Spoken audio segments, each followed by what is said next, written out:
স্টুডেন্টরা বলো আজকে তোমাদের কি পড়াটা আছে? স্যার আজকে হোয়াই দিস কোলাবেরি ডি গানটা আছে। ঠিক আছে, তো সবাই তাহলে বই বার করেছো, করো বই বার করো। ঠিক আছে, করেছো? দেখো, তো এই গানটি কে লিখেছে?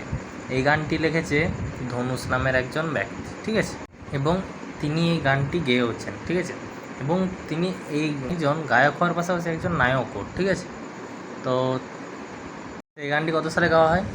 এই গানটি মুক্তি পেয়েছিল 2011 সালে। ঠিক আছে, নভেম্বর মাস। ঠিক আছে, তো দেখা যাক এই গানটিতে কী বলতে চেয়েছেন। বলছে হোয়াই দিস কোলাভেরি কোলাভেরি কোলাভেরি ডি। ঠিক আছে, তো এখানে বলতে যে হোয়াই দিস মানে তোমরা জানো। ঠিক আছে, কেন এই কোলাভেরি? কোলাভেরি কথার অর্থ কি?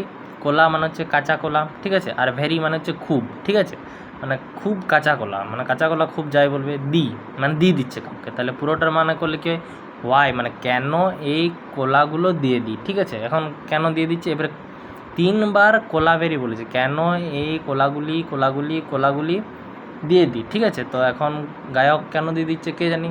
ঠিক আছে, তো এখান থেকে একটা প্রশ্ন আসতে পারে যে গায়ক একটি লাইনে কবার কোলাভেরি শব্দটি ব্যবহার করেছেন। ঠিক আছে, তো তোমরা উত্তর করবে 3বার। ঠিক আছে, তো আশা করছি আজকের পড়া বুঝতে পেরেছো।